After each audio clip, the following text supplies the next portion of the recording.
તો અમદાવાદના ખોખરા વિસ્તારમાં બાબા સાહેબ આંબેડકરની પ્રતિમા ક્ષતિગ્રસ્ત થઈ હતી, ખંડિત થઈ હતી અને એ મામલે સ્થાનિકોમાં ભારે રોષ જોવા મળી રહ્યો હતો।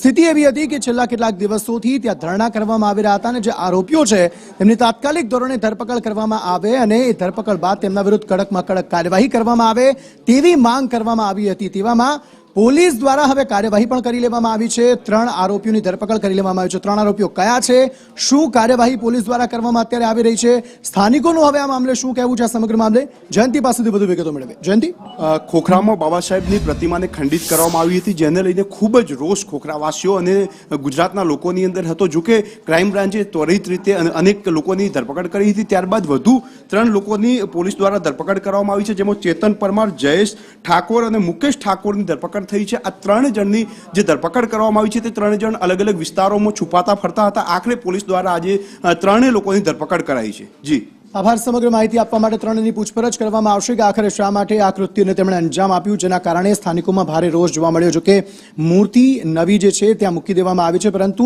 3 જે આરોપીઓ છે તેમનું સરઘસ કાઢવામાં આવ્યું છે। આમ તો ગૃહ રાજ્યમંત્રીએ કહ્યું છે કે કોઈ પણ ચમરબંધીને છોડવામાં નહીં આવે, જો કાયદામાં નહીં રહો તો તમને ફાયદો નહીં થાય તેવું ગૃહ રાજ્યમંત્રીએ કહ્યું છે।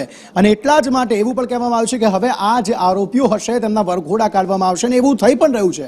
રાજ્યમાં અલગ અલગ જગ્યાએ જ્યાં પણ આવા આરોપીઓ પકડાઈ રહ્યા છે તેમાં રીતસર સ્થાનિકોની વચ્ચે એ જ રસ્તાઓ પર તેમનું સરઘસ કાઢવામાં આવી રહ્યું છે, જેથી લોકોમાંથી તેમના પ્રત્યેનો જે ડર છે તે ઓછો કરી શકાય। જંજીલાલ વકીલની ચાલી પાસે બાબા સાહેબ આંબેડકરનું જે સ્ટેચ્યુ છે નુકસાન પહોંચાડવામાં આવ્યું છે।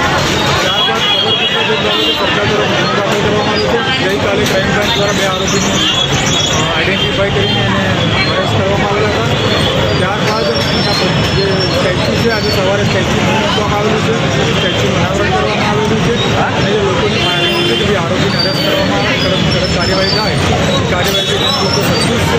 હાલમાં જે